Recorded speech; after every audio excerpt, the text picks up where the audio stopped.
ನಮಸ್ಕಾರ ವೀಕ್ಷಕರೇ. ಇವತ್ತು ಏನು ಬೇರೆ ವೆಜಿಟೇಬಲ್ ಇಲ್ಲ ಹೇಳಿ ನನಗೊಂದು ಅಂಬಡಿ ತಿನ್ನುವ ಆಸೆ ಆಯಿತು. ಆಗ ಮರದಲ್ಲಿರುವ ನುಗ್ಗೆ ಸೊಪ್ಪು ತಂದು ಈಗೊಂದು ನುಗ್ಗೆ ಸೊಪ್ಪಿನ ಅಂಬಡಿ ಮಾಡೋಣ. ಹಾಗಾದರೆ ಈ ನುಗ್ಗೆ ಸೊಪ್ಪಿನ ಅಂಬಡಿಯನ್ನು ಮಾಡುವ ಮೊದಲು ಯಾರೆಲ್ಲ ನನ್ನ ಚಾನಲನ್ನು ಸಬ್ಸ್ಕ್ರೈಬ್ ಮಾಡಿಲ್ಲ ಅವರು ದಯವಿಟ್ಟು ನನ್ನ ಚಾನಲನ್ನು ಸಬ್ಸ್ಕ್ರೈಬ್ ಮಾಡಿ, ಲೈಕ್ ಮಾಡಿ ಹಾಗೂ ಶೇರ್ ಮಾಡಿ. ಈಗ ಈ ನುಗ್ಗೆ ಸೊಪ್ಪು ನಾನೀಗ ತಂದು ಇದನ್ನು ಚೆನ್ನಾಗಿ ತೊಳೆದು ಅದರ ನೀರು ಆರುವ ಹಾಗೆ ಇಟ್ಟಿದ್ದೇನೆ ಮತ್ತು ಇದನ್ನು ಸಣ್ಣ ಸಣ್ಣದಾಗಿ ಹೆಚ್ಚಿಟ್ಟುಕೊಂಡಿದ್ದೇನೆ. ಸಪೂರದಲ್ಲಿ ನೋಡಿ ಹೀಗೆ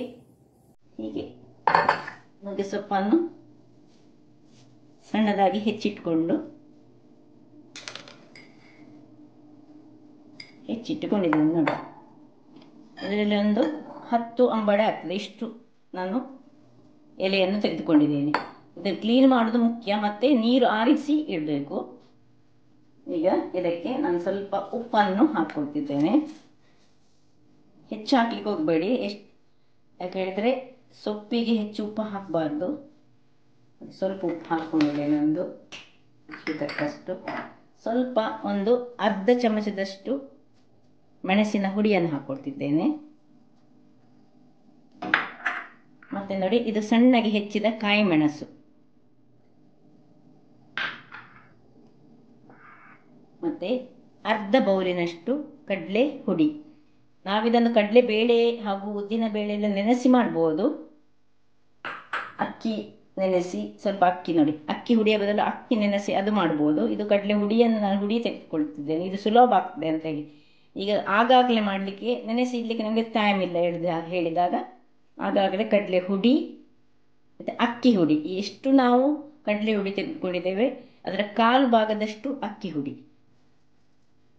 ಮತ್ತು ಇದು ದಪ್ಪ ಅವಲಕ್ಕಿಯನ್ನು ನಾನು ಪೌಡರ್ ಮಾಡಿಟ್ಟುಕೊಂಡ ದಪ್ಪ ಅವಲಕ್ಕಿ, ಇದನ್ನು ಒಂದು 3 ಚಮಚದಷ್ಟು ನಾನು ಹಾಕ್ಕೊಳ್ತಿದ್ದೇನೆ, 3 ಟೀ ಸ್ಪೂನ್ಸ್. ಇದು ಅವಲಕ್ಕಿಯ ಹುಡಿ, ದಪ್ಪ ಅವಲಕ್ಕಿಯ ಹುಡಿ. ಈಗ ಇದಕ್ಕೆ ಸ್ವಲ್ಪ ಹಿಂಗೊಂದು ಅಗತ್ಯ ಉಂಟು, ಯಾಕೆಂದರೆ ಕಡಲೆ ಹುಡಿ ಯೂಸ್ ಮಾಡುವಾಗ ಯಾವಾಗಲೂ ಒಂದು ಹಿಂಗು ಒಂದು ಅರ್ಧ ಚಮಚದಷ್ಟು ಹಾಕಿ ನೋಡಿ, ಚೆನ್ನಾಗಿ ಹೀಗೆ ಏನು ನೀರು ಹಾಕದೆ ಸುರಿಗೆ ಕರೆಸಿಕೊಳ್ಬೇಕು. ಈಗ ನೋಡಿ, ಇಲ್ಲಿ ನಾನು ಎಣ್ಣೆ ಸಹ ಬಿಸಿ ಆಗಲಿಕ್ಕೆ ಇಟ್ಟಿದ್ದೇನೆ. ಇದಕ್ಕೆ ಸ್ವಲ್ಪ ಎಣ್ಣೆ ಹಾಕೊಳ್ಳೋಣ.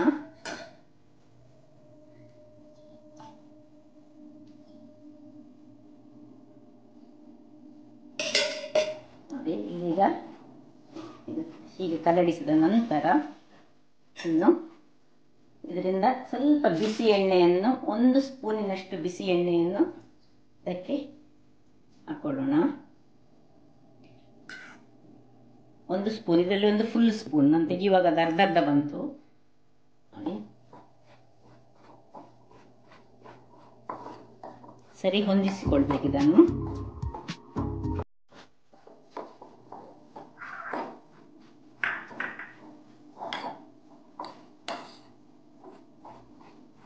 ಈಗ ಇನ್ನು ಸ್ವಲ್ಪವೇ ನೀರನ್ನು ಹಾಕಿಕೊಂಡು ಅದನ್ನು ನಾವು ಕರಗಿಸೋಣ.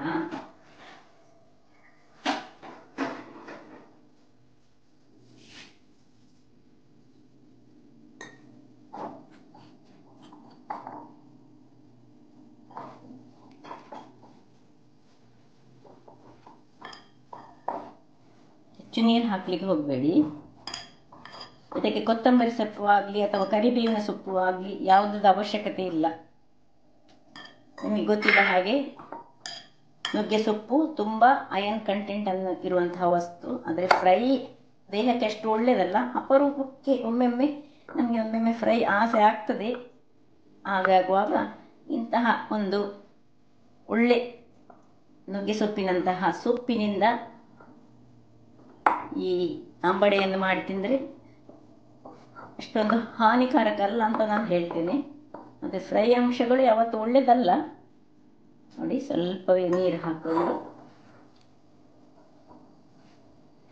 ಇದನ್ನು ಇನ್ನು ಉಂಡೆಗಳಾಗಿ ಮಾಡೋದು. ಇನ್ನು ಹೆಚ್ಚು ಇಡ್ಲಿಕ್ಕೆ ಸಹ ಇಲ್ಲ, ಆಗಾಗಲೇ ಆಗುವಂತಹ ಒಂದು ಇದು ವಸ್ತು. ಸ್ವಲ್ಪ ನೀರು ಹಾಕೊಳ್ಳೋಣ.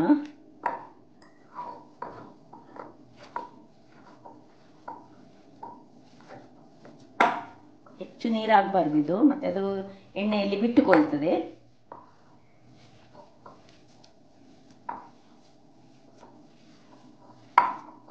ಚೆನ್ನಾಗಿ ಹೊಂದಿಸಿಕೊಳ್ಬೇಕು ಇದನ್ನು. ಇದೊಂದು ನಮ್ಮನೆ ಅಂಟು ತರ ಬರಬೇಕು.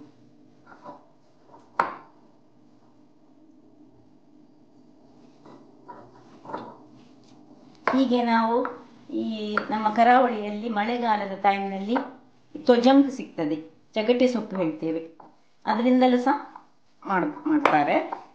ಹಾಗೆ ಬೇರೆ ಬೇರೆ ಈ ಸೊಪ್ಪುಗಳಿಂದ ಇಂತಹ ಅಂಬಡೆಯನ್ನು ಮಾಡ್ತಾರೆ.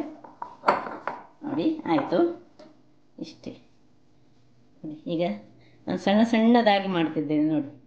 ಹೀಗೆ ಮಾಡಿ ಸ್ವಲ್ಪ ಸ್ವಲ್ಪ ಚಟ್ಟೆ ಮಾಡಿ ಅದನ್ನು ಒಂದೊಂದೇ ಬಿಡ್ತೇನೆ ನೋಡಿ. ಎಣ್ಣೆ ಸಹ ಕಾದಿದೆ, ಒಳ್ಳೆ ಎಣ್ಣೆ ಕಾದಿರಬೇಕು.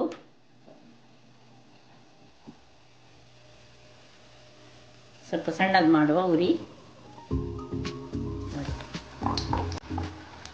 ಹೀಗೆ ನೋಡಿ, ಒಳ್ಳೆ ಎಷ್ಟು ಚಂದ ರೌಂಡ್ ಆಗ್ತದೆ ಹಿಡಿದು. ಇದರ ರೌಂಡ್ ಸಹ ಬಿಡ್ಬೋದು, ತುಂಬ ಎಣ್ಣೆ ಇದ್ದರೆ ರೌಂಡ್ ರೌಂಡಲ್ಲೇ ಬಿಟ್ಟರೆ ಸಹ ಅದು ಒಳ್ಳೆಯದಾಗ್ತದೆ ನೋಡಿ. ಹೀಗೆ ರೌಂಡಲ್ಲಿ ಸಹ ಒಂದೆರಡನ್ನು ಬಿಡ್ತೇನೆ ನಾನು. ಚಟ್ಟೆ ಮಾಡಿ ಸಹ ಬಿಡ್ಬೋದು, ಯಾವ ರೀತಿಯಲ್ಲಿಯೂ ಬಿಡ್ಬೋದು. ಸಣ್ಣ ಸಣ್ಣದು ಮಾಡಿ, ಇಲ್ಲದಿದ್ದರೆ ಒಳಗೆ ಅದು ಬೇಯುವುದಿಲ್ಲ. ಈ ಆ್ಯಕ್ಚುಲಿ ಚಟ್ಟೆ ಮಾಡೋದು ಯಾಕೆ ಹೇಳಿದರೆ ಅದು ಒಳಗೆ ಬೇಯಬೇಕೆಂಬ ಉದ್ದೇಶದಿಂದ.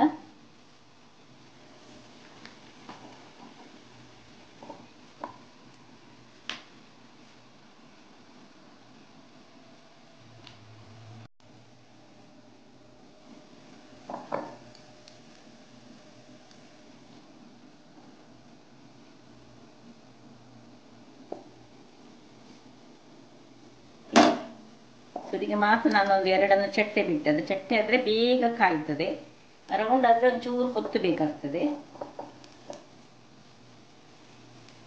ನೋಡಿ. ಒಂದೇ ಇದರಲ್ಲಿ ನಾನು ಎಲ್ಲ ಮಾಡಿದೆ. ಈಗ ಸ್ವಲ್ಪ ಉರಿಯನ್ನು ಸ್ವಲ್ಪ ದೊಡ್ಡದು ಮಾಡಿದೆ. ಇದು ಕಾಯಲಿಕ್ಕೆ ಮಾತ್ರ ಸ್ವಲ್ಪ ಸಣ್ಣ ಸಣ್ಣ ಉರಿಯಲ್ಲಿ ಕಾಯಬೇಕು. ಒಂದು ಚೂರು ದೊಡ್ಡದು ಮಾಡಿದಂತ ಪುನಃ ಸಣ್ಣದು ಮಾಡಬೇಕು, ಇಲ್ಲದಿದ್ದರೆ ಅದು ಕರಟಿ ಹೋಗ್ತದೆ. ಸೊ ಸಣ್ಣ ಉರಿಯಲ್ಲಿ ಇದು ಬೇಯಲಿ. ಸುರಿಗೆ ಮಾತ್ರ ಜೋರಿನ ಉರಿ ಇರಬೇಕು ನೋಡಿ ವೀಕ್ಷಕರೇ. ನೋಡಿ ಕಾಯ್ತಾ ಉಂಟು ನೋಡಿ, ನಿಧಾನಕ್ಕೆ ಅದು ಕಾಯ್ತಾ ಉಂಟು. ಈಗ ಸ್ವಲ್ಪ ನಾನು ಉರಿಯನ್ನು ಸ್ವಲ್ಪ ದೊಡ್ಡದು ಮಾಡಿದ್ದೇನೆ, ಸುರಿಗೆ ಸ್ವಲ್ಪ ಸಣ್ಣದರಲ್ಲಿ ಇಟ್ಟಿದ್ದೆ. ಯಾಕೆಂದರೆ ಅದು ಕರಟು ಹೋಗಬಾರ್ದು ಮತ್ತು ಅದರ ಒಳಗೆ ಬೇಯಬೇಕು, ಅದು ವೆರಿ ಇಂಪಾರ್ಟೆಂಟ್. ಹಾಗಾಗಿ ಉರಿಯನ್ನು ಸ್ವಲ್ಪ ಹೆಚ್ಚು ಕಮ್ಮಿ ಮಾಡ್ತಾ ನಾವು ಇದನ್ನು ಚೆನ್ನಾಗಿ ಕಾಯಿಸ್ಬೇಕು ನೋಡಿ. ಹೀಗೆ ರೌಂಡ್ ರೌಂಡಲ್ಲಿ ನಾನು ಕಾಯಿಸಿದ್ದೇನೆ. ಇದು ಇನ್ನೂ ಸಹ ಕಾಯಲಿಕ್ಕೆ ಬಾಕಿ ಉಂಟು, ನಿಧಾನಕ್ಕೆ ಕಾಯಲಿ ನೋಡಿ ವೀಕ್ಷಕರೇ.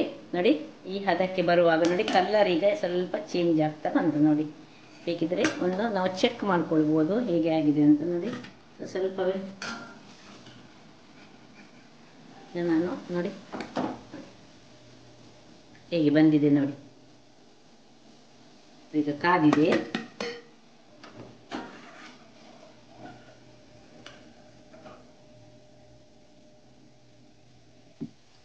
ನಾನು ಕೇವಲ ಒಂದೂವರೆ ಮುಷ್ಟಿಯಷ್ಟು ನುಗ್ಗೆ ಸೊಪ್ಪನ್ನು ತೆಗೆದುಕೊಂಡದ್ದು ನೋಡಿ. ಇದರಲ್ಲಿ ಸಾಧಾರಣ ಎಷ್ಟು ಬಂತು ನೋಡಿ. 1 2 3 4 5 6 7 8 9 10 11 12 13 14 15ರಷ್ಟು ಬಂತು ನೋಡಿ. ಇನ್ನು ಸ್ವಲ್ಪ ಎಣ್ಣೆ ಸಹ ಏನು ಹೆಚ್ಚು ಎಳೆದುಕೊಳ್ಳಿಲ್ಲ. ಹಾಗಾದರೆ ನೋಡಿ ವೀಕ್ಷಕರೇ, ಎಷ್ಟು ಸುಲಭ ವಿಧಾನದಿಂದ ಈ ಒಂದು ನುಗ್ಗೆ ಸೊಪ್ಪಿನ ಅಂಬಡೆಯನ್ನು ತಯಾರಿಸಬಹುದೆಂದು. ನನ್ನ ಈ ಕುಕಿಂಗ್ ಚಾನಲ್ ನಿಮಗೆ ಇಷ್ಟ ಆದರೆ ಬೋಳೂರು ಸುವರ್ಣ ಚಾನಲನ್ನು ಲೈಕ್ ಮಾಡಿ, ಶೇರ್ ಮಾಡಿ ಹಾಗೂ ಸಬ್ಸ್ಕ್ರೈಬ್ ಮಾಡಿ.